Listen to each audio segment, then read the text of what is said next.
Nos encontramos en la Hacienda La Esperanza, ubicada en el municipio de San José el Ídolo, en el departamento de Suchitepeques, en la costa sur de Guatemala, la cual por más de 40 años se ha caracterizado por la producción de ejemplares bovinos de la raza Brahman, rojo y gris, de una alta calidad genética, expandida desde México hasta la Argentina.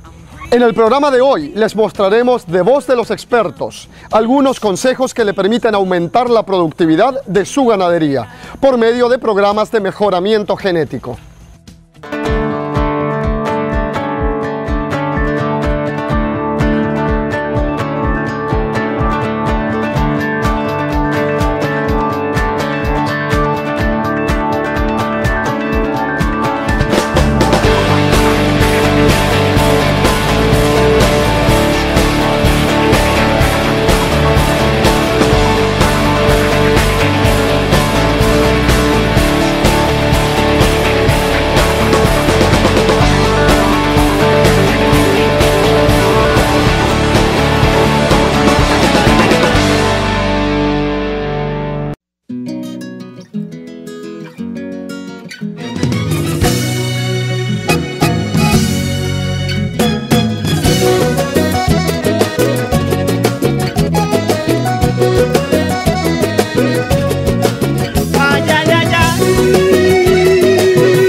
Me gusta el olor que tiene la mañana, me gusta el primer traguito de café, sentir como el sol se asoma a mi ventana y me llena la mirada de un hermoso amanecer. Hacienda La Esperanza. En el año 1970, los esposos Regina y Raimundo Riojas iniciaron Ganadería La Esperanza, convencidos que el desarrollo de la raza Brahman sería determinante para el desarrollo de la ganadería centroamericana.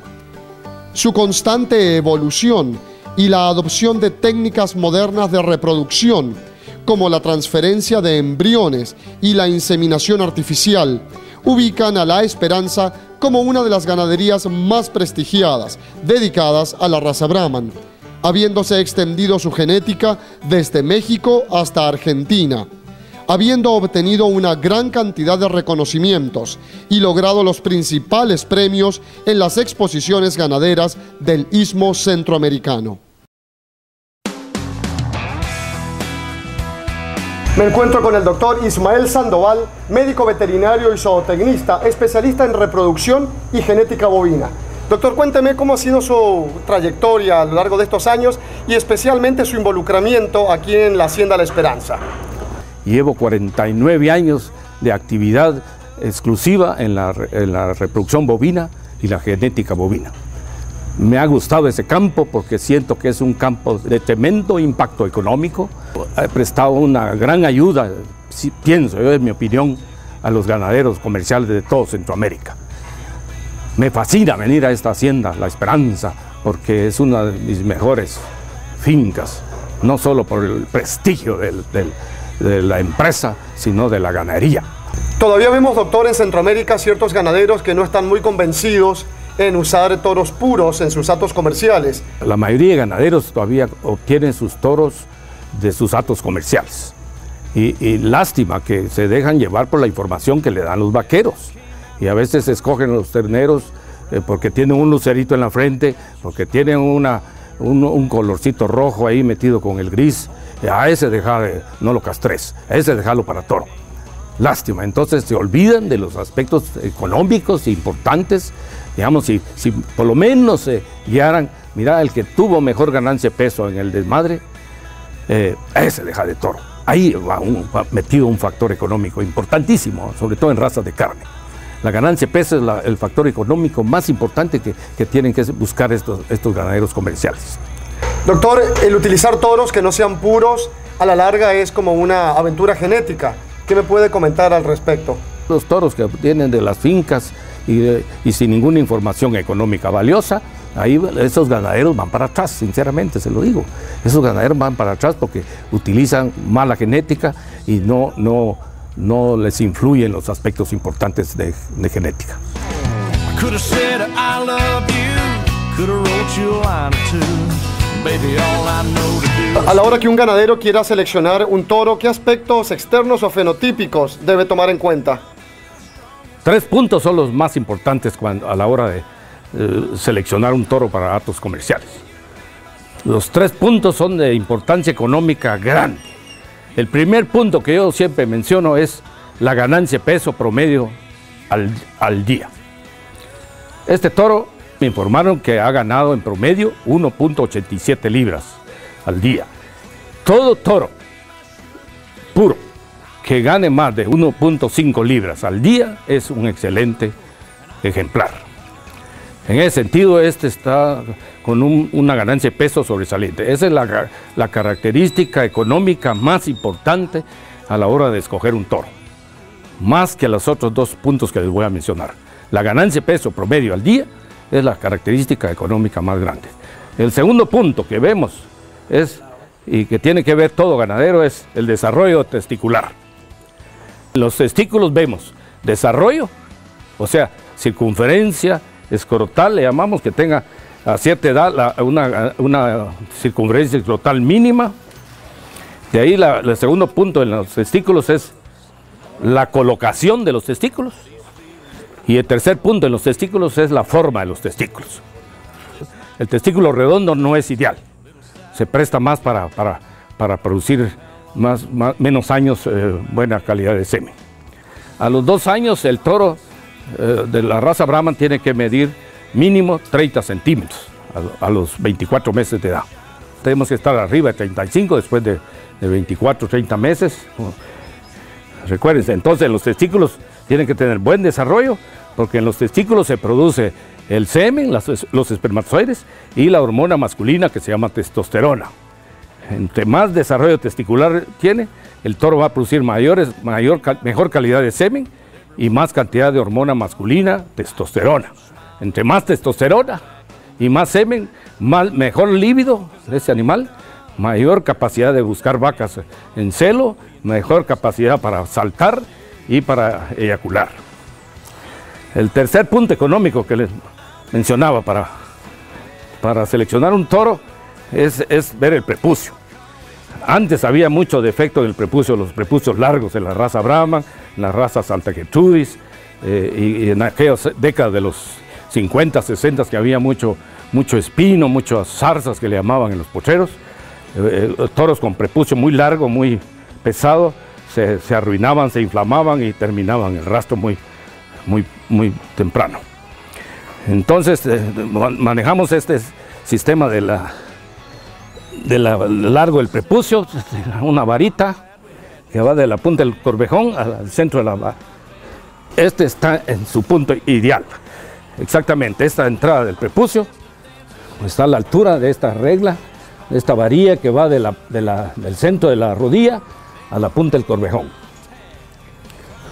Por cada centímetro de prepucio que esté arriba de esta vara que va de la rodilla a la punta del corvejón, hereda 5% más de precocidad en la descendencia hembra.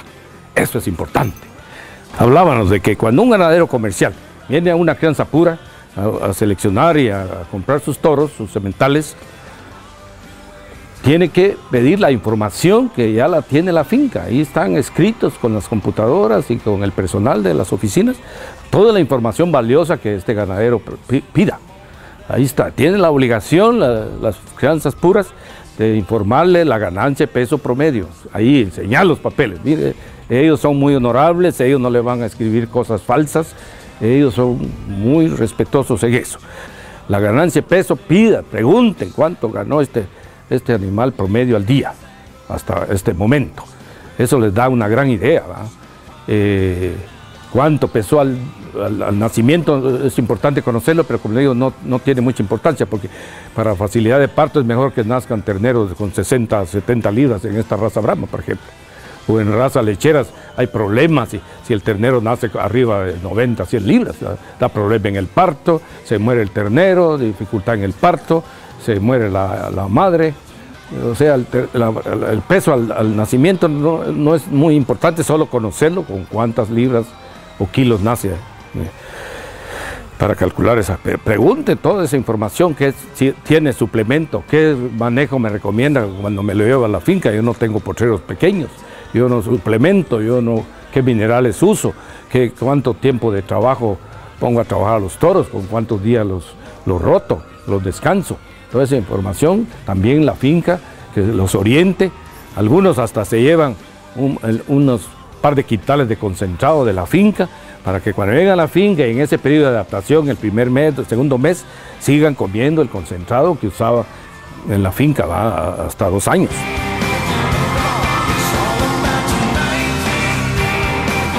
Manuel, contame, ¿qué recomendaciones le dan ustedes a un cliente que quiere comprar un toro que ha sido suplementado?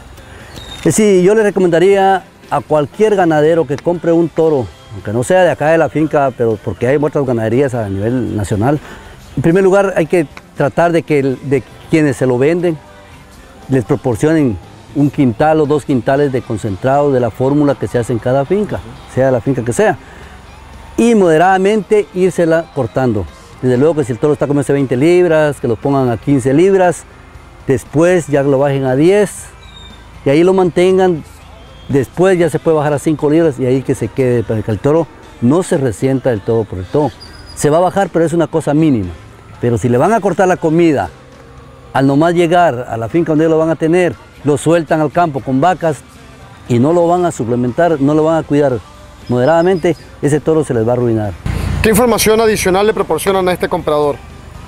Desde luego que le vamos a proporcionar, si él nos exige, porque hay algunos compradores que todavía no piden ningún dato. Ellos dicen, yo quiero ese toro, quiero los papeles, se les entregan los papeles y a veces no piden alguna otra información. Eso es lo que pasa, que si el ganadero le exige a uno, la información nosotros se la damos completamente.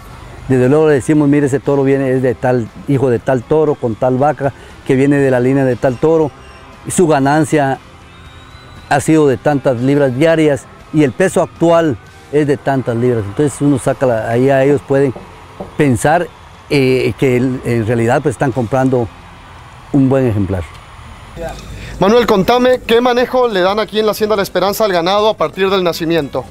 Sí, Matías, quiero contarte que el manejo que le damos aquí a partir del nacimiento de los terneros es desde el pesaje, la medida que se les toma desde la parte de acá, de la orilla del casco, hacia la grupa, ¿ya?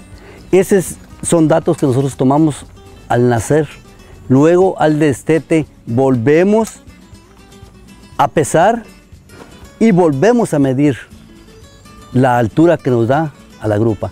Sobre de eso, desde el nacimiento, el pesaje y la altura y conformación, que es lo que andamos buscando, que la línea dorsal sea lo más pareja que sea posible, el prepucio, sus aplomos, el grosor del hueso, que tengan muy buenos huesos, tanto aplomos delanteros como traseros o posteriores, como lo quieras hacer, su jiba, las características, que sea, en los terneros buscamos siempre que sean bastante masculinos. Luego, al año, volvemos a pesar, que en realidad todo el ganado que seleccionamos para show, mes a mes, se está pesando después del destete. Y al año se mide la circunferencia escrotal. ¿En qué momento clasifican la calidad de toro? Nosotros hacemos una preselección al mes y medio de nacido el becerro. Luego los empezamos a cuidar ya con suplemento. Y a los 7 meses que hacemos el destete, entonces ya tomamos la decisión cuál va para show y cuál se queda desde luego al puro campo nuevamente. Después de ese momento que se hace esa selección, viene otra, que lo hacemos ya cuando ellos están sobre de 1 año, más o menos. ¿Por qué razón? Allá tomamos la decisión y la selección más estricta es porque algunos siendo de la misma edad, comiendo la misma cantidad de suplemento, algunos se quedan de otros en la ganancia de peso diario. Entonces ya de ahí ya hacemos la selección oficial para lo que se va a exposiciones.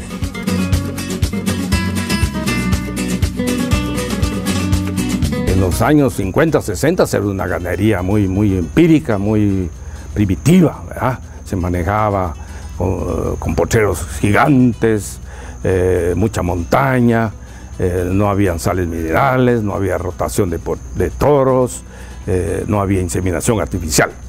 Después vinieron los años de las décadas de los 70, ya toda la ganadería de Centroamérica, los datos comerciales comenzaron a mejorar, ¿verdad? En nutrición, en manejo de pastos, manejo de potreros, manejo de toros. Entonces se vieron obligados a introducir, por ejemplo, la inseminación artificial. Recurrían pues a través de buen semen importado o producido en el país a inseminar. Algunas ganaderías inseminaban la mitad de las hembras de la finca con inseminación artificial, las preñaban, y la mitad las preñaban con toros. Hoy la ganadería de carne aparentemente está en Izabal y Petén, pero sigue siendo otra vez una ganadería extensiva, grandes áreas, y a pocos ganaderos están recurriendo a su mejora genética, a tener potreros más pequeños, buena agua, a dar sales minerales y hacer números y decir cuántas vacas estoy preñando en el año, qué porcentaje de hembras estoy preñando en el año, a qué costos. Y hoy la gente recurre a los números, tienen sus computadoras y asisten más, pero esos son los ganaderos progresistas, que van a la vanguardia, y esos son los que hay que chuparles ruedas, se dice en español, en buen español. Chuparles rueda a los buenos ganaderos, a los que están dando un buen ejemplo. Doctor, en el caso de un ganadero que no utilice la inseminación artificial, ¿cuántos toros necesitaría en virtud de las hembras que tiene? El ganadero eficiente, que ya tiene potreros pequeños y da minerales y da suplementos, ese ganadero va a necesitar, digamos, un toro para 50 hembras o vientres, como le llaman en el campo. Entonces, un ganadero primitivo le llamo pues que no esté desarrollado, que no invierte mucho, que tiene potreros muy grandes, que no da suplementos, que no ha recurrido a mejorar sus pastos. Ese ganadero va a necesitar un toro para 20 o 25 hembras, para tener la misma tasa de preñez que el que usaba un toro para 50 hembras. Nosotros recomendamos mucho rotar a los toros. Los toros, si los mete con las hembras, con los vientres, allá a trabajar, y sobre todo si es un potrero muy grande y que tenga montaña, los toros se diluyen, se pierden dentro de la montaña y no van a ser eficientes en la monta y en la preñez. Un método práctico, bonito, es rotarlos cada 15 días. Es un método fácil. El primero y el 15, cambiar de toros. Tiene 20 toros, digamos, la finca. 10 toros están en descanso y 10 toros están trabajando con los diferentes lotes, ¿verdad? El ganadero que va mejorando va a tomar medidas para mejorar sus pastos, introducir mejores pastos, dar sales minerales de primera calidad, recurrir a potreros chiquitos, rotaciones perfectas de cada 10 días, cada 15 días, rotar sus toros para que trabajen más y sean más eficientes y obtener tasas de preñez más altas. Cae de su peso, pues conforme va mejorando su genética, se ven obligados a mejorar todo el manejo de las fincas para mejorar la eficiencia económica de la ganadería y mejorar la genética. Va amarrado a las dos cosas: buen manejo, buena genética y buena nutrición. Ahí estamos. En el periodo que están de descanso precisamente se aprovecha para darles un suplemento, ya no solo el pastito de la finca, ¿verdad? Porque cuando van trabajando pues solo pasto y a veces no hay ni minerales. Entonces en el periodo de descanso de los 10 días, de los 15 días, darles un suplemento para que agarren otra vez buena constitución, buena fuerza y sus sales minerales de calidad, naturalmente buen agua. Doctor, ¿cuál es la edad ideal para comprar un toro y cuántos años se lo puede tener trabajando? Yo siempre recomiendo, miren, ya compren el toro de 20 meses, de 22 meses, de 24 meses de edad, llévenselo a la finca, no lo metan a trabajar inmediatamente, que se adapte un poquito a las condiciones, aunque esté cerca de la crianza pura que se llevan este toro. Son otras condiciones de pastos, otros insectos, otras humedades que hay en esa finca, otro tipo de gente, otro tipo de manejo. Entonces, llévense este toro de 22 a 28 meses de edad a la finca, que se adapte en 2 o 3 meses, y entonces en el primer periodo denle un manejo suave hasta los 30 meses. De 24 a 30 meses que trabaje 10 días y descanse 20, por ejemplo, 20, sería ideal, ¿verdad? Y el toro se va adaptando y ya cuando llegue a 30 meses, pásenlo al método de 15 días de trabajo, 15 días de descanso, suplementos, y entonces va a ser más eficiente ese animal. Ellos pueden trabajar 10 años, 8 años de monta, ¿va? Pero hasta cierto punto el toro va volviendo viejo, adulto, se van arruinando las patas, el vigor, entonces, pero tener un toro trabajando unos 6 años sería una buena cosa. Se lo llevan de 2 años, trabaja 6 años y comprar toros nuevos. El toro nuevo, el toro joven, siempre va a tener más vigor y más ganas de saltar vacas. Aconsejamos también utilizar, digamos, con novillas el toro joven, para que no tenga parentesco, que no tenga consanguinidad. Para el crecimiento y la ganancia de peso es mejor que no haya parentesco con la hija y el padre o con el abuelo. Entonces mejor toros jóvenes con novillas, ahí no hay parentesco, y toros adultos o viejos con los toros viejos que tampoco van a tener parentesco. Ese es un buen método.